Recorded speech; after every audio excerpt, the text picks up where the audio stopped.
We gotta love it. Hi, Tomo. How are you? Good to see you.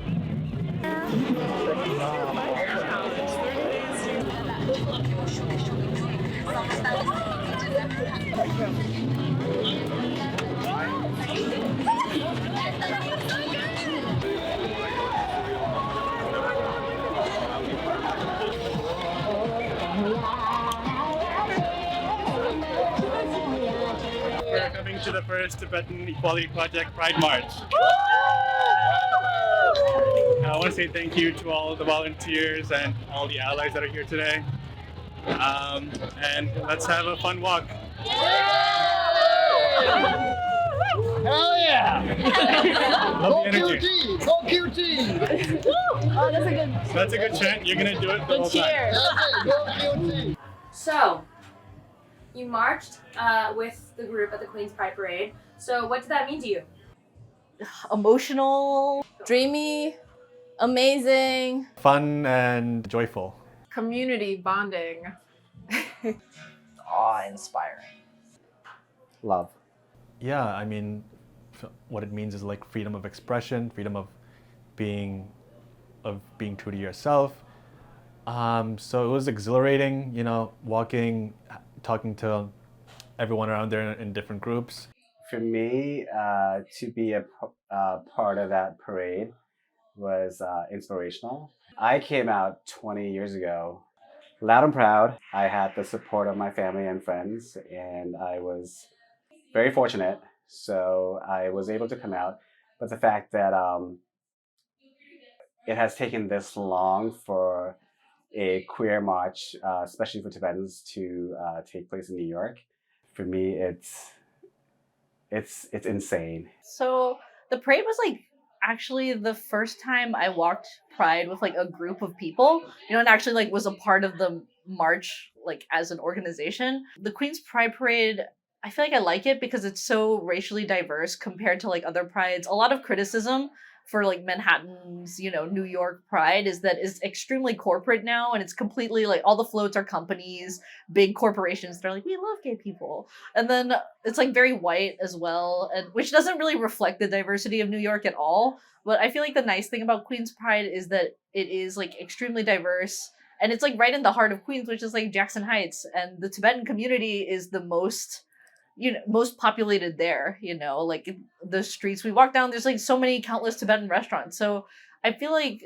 walking as a part of like Tibetan Equality Project was so important because there's just so many Tibetans who will be seeing us, you know, and I feel like one thing that a lot of these various communities do, like either intentionally or unintentionally, is kind of like pretend that issues like LGBT issues don't affect them, or, you know, it's like our people aren't a part of that, you know, like, you know, Tibetan queer people exist, and, you know, we want to be heard, and we want our voices to like mean something to the Tibetan community. I haven't been to a Pride Parade in like a very long time, and it immediately was clear that this is like a very meaningful step and a place of like exposure and for our community to be seen, and I was like so happy to be there. So as somebody who wasn't there, it made me like so overjoyed though to see the photos from and see how many people were there making like their presence known and like making it clear that queer Pibas have always been there. There wasn't any space for us to form before. Oh, and I helped in the poster making, so seeing somebody carry my poster at the event, like that was it was fulfilling. So growing up, I didn't like fully explore the queer side of my identity. So like I felt like everything was fine, but then I did feel like there was a space that kind of needed to be there. And Tibetan Equality Project really helped me see that, because I've been like following them since the early days when when it used to be a blog post with like different recommendations and things like that. So to see it like actualized in the space here today, it's like so amazing. It almost like makes me think of like a tanka for some reason, because like when we look at like one of the tapestries, like it used to be something that happened. So it's not just that the effects of what this party is like today and immediate, it's like lasting, because we're all going to remember what's happening here today. It's going to be like up on the internet, and it's creating community. People are meeting each other. I'm meeting so many new people.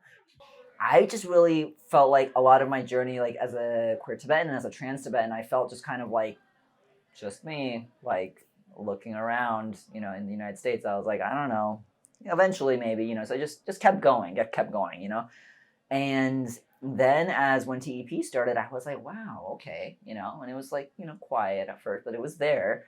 And then it was like there was more and more, and I was just like, this is amazing. I was so glad to see it. From my own part, I did try and do some things to kind of like create some feeling of like learning and not exactly community, but to help do some changes in our community around queerness and transness.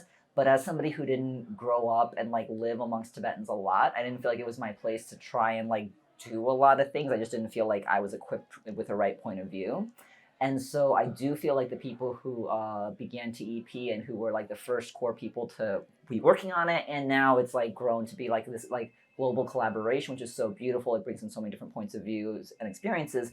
I feel like it's just incredible, and it's just really, really great because it's really come out of our Tibetan community and like began right here in New York, which, as we know, is like the hub, like major hub of Tibetans in the world outside of Tibet, right? Of Tibet.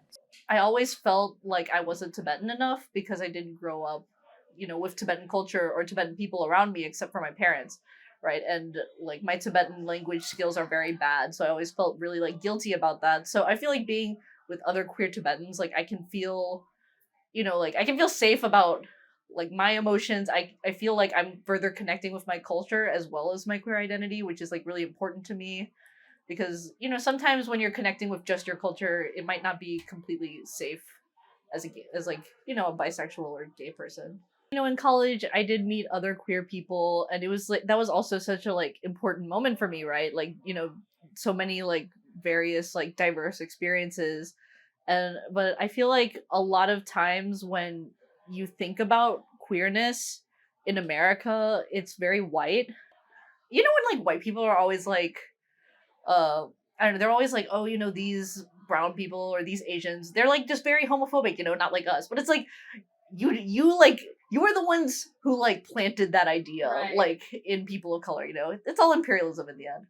Can you tell me about like what inspired you to start like TEP and like kind of your journey with that and how you feel about what it's become now?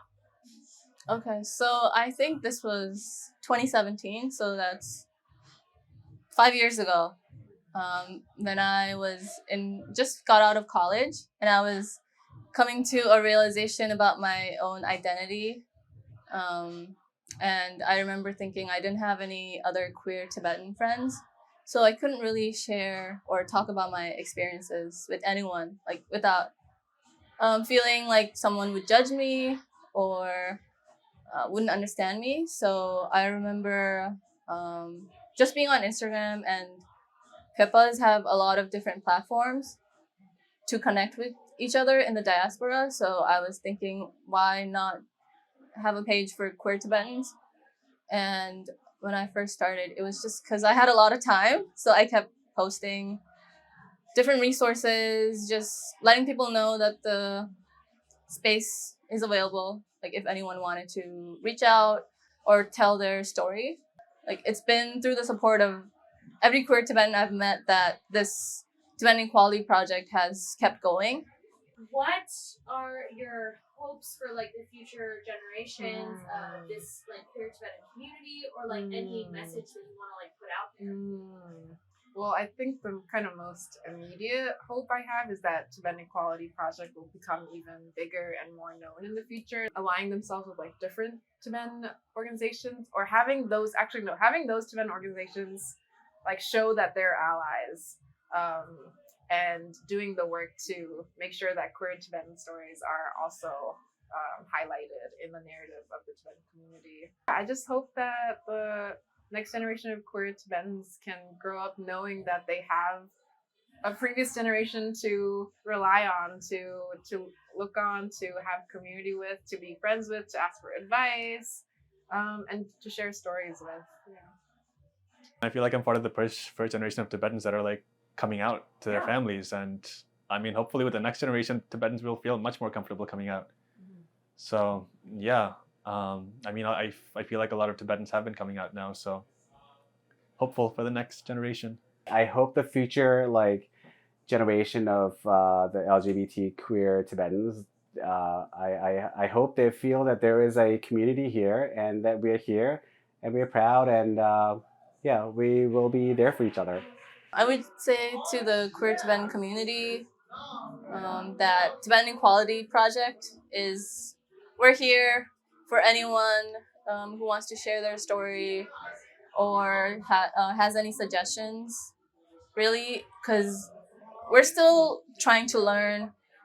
We're trying to figure out the best ways to celebrate LGBTQIA plus Tibetans, because our stories should be celebrated. Like, we've been in the shadows, not by our own choice, but by our like communities, because we don't feel safe, and people don't understand us. But we're just, yeah, we're like pibas. We're trying to figure out our life. We're learning, so, and we want ourselves like to be represented fairly. My hopes for future generations of queer Tibetans, I hope that they feel incredibly empowered and cared for, and they feel that that space to just be who they are and live their life in the way that they want, without having to like decide, oh, this is what's most useful or this is what's most productive or helpful to other people or our community. Just be helpful to yourself. Feel good about yourself because you're so unique and so wonderful, and just the fact that you exist, I think all these queer Tibetans in the future, it's going to bring so much to Tibetan experience and to what is possible, and going to be really important for Tibetan futures.